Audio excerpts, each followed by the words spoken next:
विकासपुरी नाम के गांव में साहिल अपना मटन कढ़ी का ठेला लगाया करता था। उसका मटन कढ़ी इतना लजीज और स्वादिष्ट था कि पूरे गांव में उसकी चर्चा होती थी। लोग कहते थे। इसी दौरान रिहान चलता चलता साहिल के ठेले पर पहुंचा। अरे साहिल भाई, आज तो दूर से ही खुशबू ने मेरे कदम रोक दिए। तुम्हारा मटन चिकन तो वाकई लाजवाब होता है। जरा एक प्लेट मुझे भी लगा दो। लो भाई, ये रही तुम्हारी प्लेट, गर्मा गर्म, ताजा और बिना किसी मिलावट के। मैं हमेशा असली मटन ही इस्तेमाल करता हूँ। रिहान ने जैसे ही पहला कौर खाया, उसके चेहरे पर खुशी झलक उठी। वाह साहिल भाई, मजा आ गया। तुम्हारे मटन का कोई जवाब ही नहीं। जो स्वाद यहाँ मिलता है वो कहीं और नहीं। भाई यही तो मेरी मेहनत है। असली मटन अभी मार्केट में 220 रुपए किलो है, पर मैं कभी सस्ता या मिलावटी माल नहीं लाता। जो भी खिलाऊंगा हमेशा ईमानदारी से और असली स्वाद के साथ। इतने में पास खड़ा एक बुजुर्ग भी बोल पड़ा। बिल्कुल सही कहते हो बेटा। इसी ईमानदारी की वजह से आज तुम्हारा नाम पूरे गांव में मशहूर है। जब भी लोग मटन करी का नाम लेते हैं, सबसे पहले तुम्हारा ही ख्याल आता है।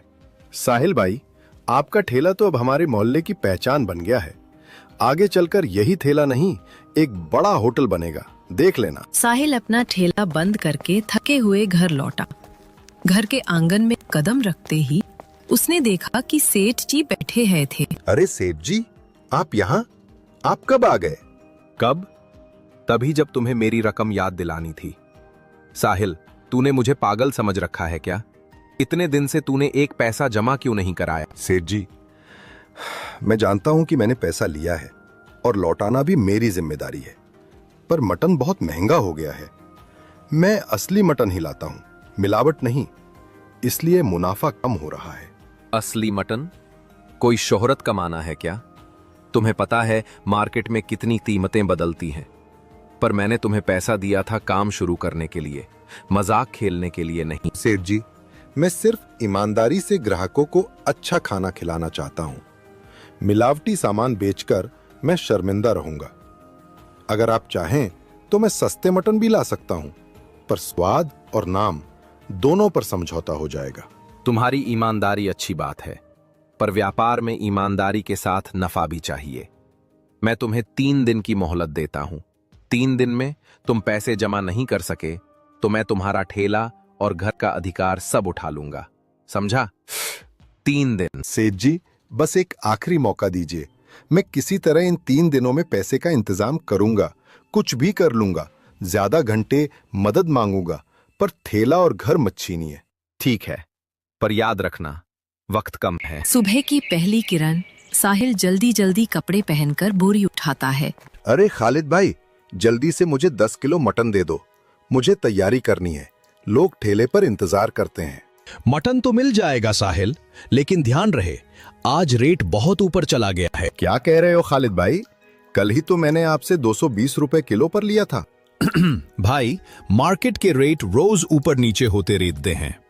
आज तो सीधा 300 रुपए किलो तक पहुंच गया है। खालिद भाई, आप एक काम कीजिए, मुझे आज 10 की बजाय 5 किलो बसी मटन दे दीजिए। मैं उसी से काम चला लूंगा। ठीक है साहिल, मैं समझ सकता हूं हालात कैसे हैं। ये लो 5 किलो, लेकिन ध्यान रखना बसी मटन से स्वाद वही नहीं आएगा जो ताजा से आता है।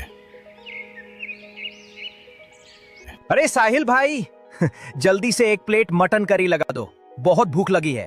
भाई, अब मटन करी का दाम बढ़ गया है। अब एक प्लेट 70 रुपए की हो गई है। क्या ये कैसी बातें कर रहे हो साहिल भाई? आप इतने पैसे कैसे बढ़ा सकते हो? पहले तो 50 में खिलाते थे। भाई, मैं क्या करूं? मटन अब 300 रुपए किलो बिक रहा है। कल तक 220 था, आज सीधा 300। मैंने अब तक अपने दाम नहीं बढ़ाए थे, लेकिन अब मजबूरी में बढ़ाने पड़े, वरना मेरा खर्चा ही नहीं निकलेगा। ठीक है साहिल भाई, लेकिन इतने महंगे दाम में तो मैं नहीं खा सकता। घर जाकर ही खा लूंगा। आखिर हमें भी और काम करने हैं, पैसे भी बचाने हैं। साहिल ने उस खाली प्लेट को देखा जो उसने सजाई थी। फिर उसके हाथ कांपते हुए कढ़ाई पर टिक गए। दिन ढलते ढलते एक एक कर कई ग्राहक आए, पर दाम सुनकर सब वापस लौट गए। ठेले पर पहले जैसी भीड़ गायब हो चुकी थी। या अल्लाह, ये क्या हो रहा है? अगर ऐसे ही चलता रहा तो मैं सेठ जी को पैसे कैसे दूंगा? थैला भी हाथ से जाएगा और घर भी। रंग स्वभाव से बड़ा ही चालाक और शातिर किस्म का इंसान था। गांव के लोग उसे ज्यादा पसंद नहीं करते थे क्योंकि उसकी हरकतें हमेशा संदिग्ध रहती थीं। शहर से आया था, तेज, चालाक और लालची। उसने देखा कि विकासपुरी के बाजार में साहिल की मटन कढ़ी की दुकान पर हर शाम भीड़ लग जाती है। लोगों के हाथों में पैसे थे और चटक मसालों की खुशबू पूरे गली में फैल रही थी। अगर मैं इसी बाजार में अपनी मटन की दुकान खोल लूं, तो मेरी दुकान पर काफी ज्यादा गिराक खाएंगे और मैं अपना मटन कम पैसों में भेजूंगा और गांव में काफी ज्यादा कुत्ते हैं, मैं उनको ही काट के भेजूं। साहिर जैसे ही मंडी पहुंचा, उसने देखा सामने एक नई दुकान खुली है। रंगा ने अपनी मटन की दुकान शुरू कर दी थी। चलो पहले खालिद भाई से ही पूछता हूँ, वही भरोसेमंद है। अरे खालिद भाई, मुझे आज 10 किलो गोश्त जल्दी से दे दीजिए, ठेले पर देर हो रही है। सोहेल भाई, मैं 10 किलो दे तो दूं, लेकिन आज फिर से दाम बढ़ गए हैं। अब रेट 300 से बढ़कर सीधे 350 रुपए किलो हो चुका है। खालिद भाई, ये कैसी बात कर रहे हो? कल ही तो 300 रुपए बताया था और अब 350। मैं ऐसे कैसे दुकान चला पाऊंगा? साहिल, मैं समझ सकता हूं तुम्हारी तकलीफ, लेकिन ऊपर से ही इतने दाम आ रहे हैं। बकरी बच्चे महंगे हो चुके हैं तो मैं सस्ता कैसे दूं? लेना हो तो लो, वरना मैं भी मजबूर हूं। साहिल सीधा रंगा की दुकान पर गया। वहां गोश्त बिल्कुल ताजा और साफ रखा हुआ था। अरे भाई, आप कितने रुपए किलो गोश्त बेच रहे हो? अरे साहब, हम तो गरीब लोग हैं, अपने बकरी बच्चे पालते हैं, इसलिए हमारा खर्च कम पड़ता है। हम 50 रुपए किलो में गोश्त बेचते हैं। क्या? सिर्फ 50 रुपए किलो? भाई, ये कैसे हो सकता है?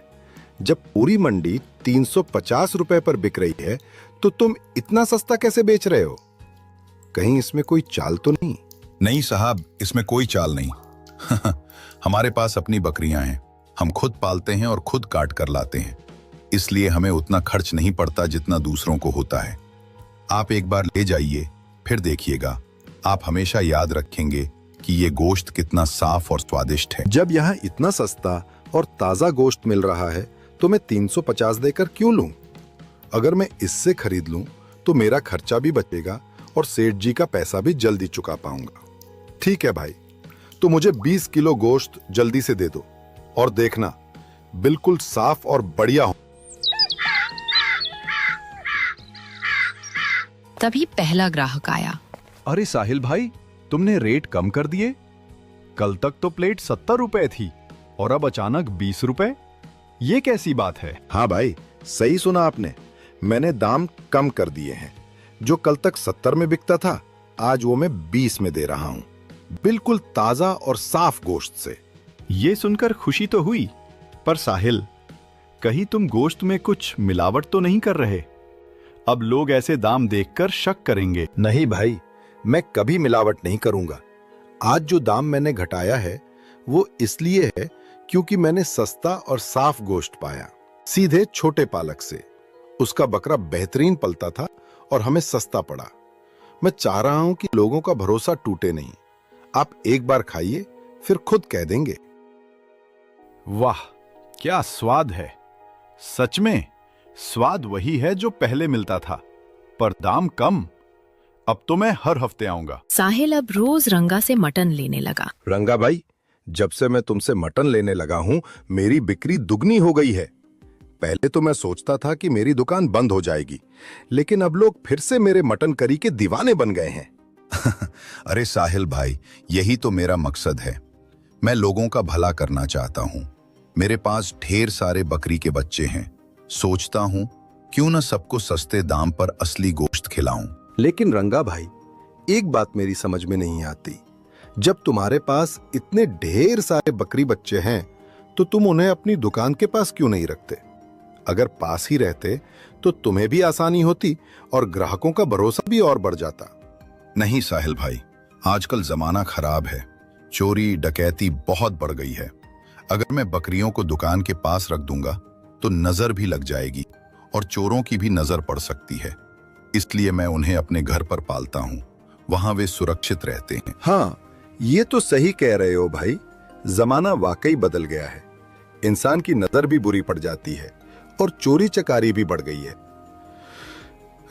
खैर, तुम मुझे 15 किलो मटन दे दो, पैसे मैं थोड़ी देर बाद तुम्हें पहुंचा दूंगा। अरे साहिल भाई, आपसे मैंने कब कोई मनमानी की है? आप 15 किलो ही क्या, चाहे 20 किलो भी ले जाइए। पैसों की चिंता मत कीजिए, मुझे आप पर पूरा भरोसा है। बस अब बहुत हो गया, काफी ढेर सारा पैसा जुड़ चुका है। अगर गांव वालों को मेरी बात का पता चल गया तो मुझे पुलिस के हवाले कर देंगे। बस 2-3 दिन और कुत्ते का गोश्त बेच देता हूँ, उसके बाद यहाँ से सीधा भाग जाऊंगा। ये सारी बातें खालिद ने सुन ली थी। खालिद समझ गया था कि इसके पास कोई बकरी के बच्चे नहीं हैं। गांव से जो कुत्ते गायब हो रहे हैं वो रंगा कर रहा है। वो जल्दी से गांव के बाहर पुलिस स्टेशन में रंगा की शिकायत करने गया। अरे काशिफ भाई, आप यहाँ ऐसे क्यों खड़े हो? क्या बात हो गई? बड़े परेशान लग रहे हो। भाई, मेरी कुछ समझ में नहीं आ रहा। बीवी बच्चों की तबीयत अचानक बिगड़ गई है। बुखार, उल्टी और कमजोरी से हालत खराब है। अरे, ये तो बड़ी चिंता की बात है। लेकिन गांव में और भी लोगों की तबीयत खराब होने की खबर मिल रही है। आखिर ऐसा हो क्या रहा है? भाई, तूने गौर किया? पहले हमारे गांव में हर गली मोहल्ले में दर्जनों कुत्ते दिखाई देते थे, लेकिन अब तो एक भी कुत्ता नजर नहीं आता। हाँ, ये तो तू सही कह रहा है। पहले बच्चे कुत्तों के साथ खेलते थे, अब तो जैसे गांव से कुत्ते गायब हो गए हैं। पर आखिर कहाँ जा रहे हैं इतने सारे कुत्ते? नसीर भाई, मुझे कुत्तों की चिंता नहीं है। असली चिंता इस बात की है कि अचानक गांव में एक अजीब बीमारी फैल रही है।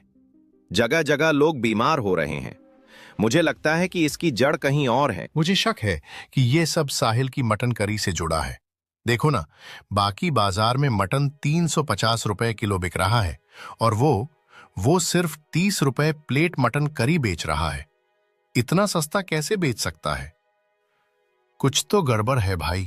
क्या तुम्हारा मतलब है कि वो गोश्त में मिलावट कर रहा है? साहिल अपने ठेले पर मटन करी बेच रहा था। तभी मुखिया जी 2-3 गांव वाले लेकर उसके पास पहुंचे। अरे साहिल, ये क्या सुन रहे हैं हम?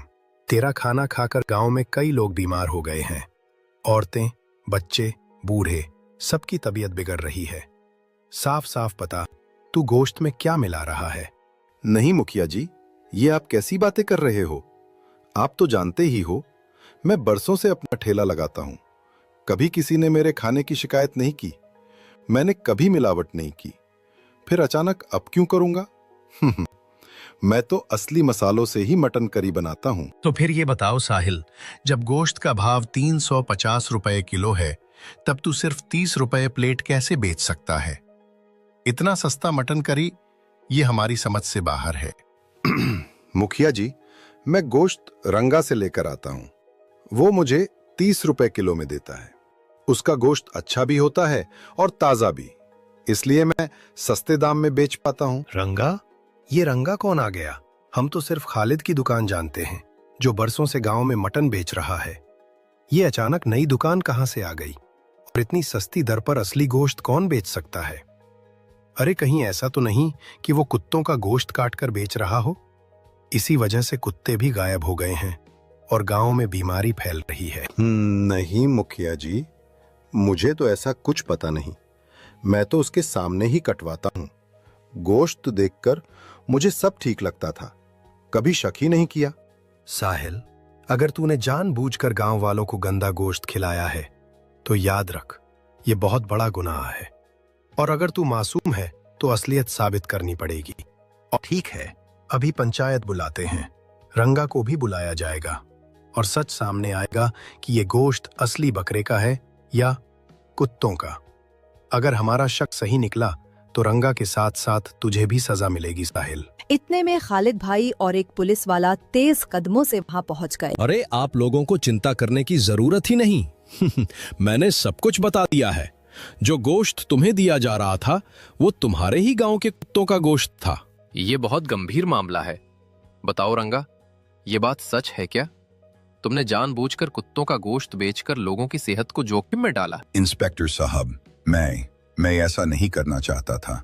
मैं उनके घर पर ही काटता था। मुझे लगा वे बकरे हैं। मैंने कभी किसी को धोखा नहीं दिया। मैं तो सस्ता देने की नीयत से आया था। सीधा सच बताओ रंगा, तुम्हारे पास जो बकरी बच्चे थे वे किसके थे? तुम्हें पता था कि ये कुत्ते हैं, या तुम बस अपने फायदे के लिए इसे छुपा रहे थे? सच कहूं तो मुझे शुरुआत में शक था, पर बाजार में दाम उछल रहे थे और मेरे पास जो जानवर थे कुछ मर चुके थे, कुछ बीमार। मैं टिकाऊ काम करने की सोच रहा था। मैंने सोचा किसी को सस्ता दे दूंगा और खुद कुछ कमा लूंगा। मुझे अफसोस है, मैं पक्का नहीं समझ पाया कि यह कितना बड़ा नुकसान होगा। हमारे बच्चे बीमार पड़े हैं। कल से बुखार, उल्टी और पेट में तेज दर्द।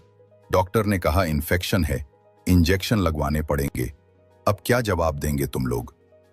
पुलिस ने रंग को पकड़ लिया और गिरफ्तार करके ले गई।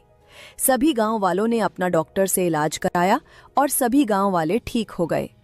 इस कहानी से हमें ये सीख मिलती है, कभी भी किसी का बुरा नहीं जाना चाहिए और हर सामान ध्यान से और अच्छी तरीके से चेक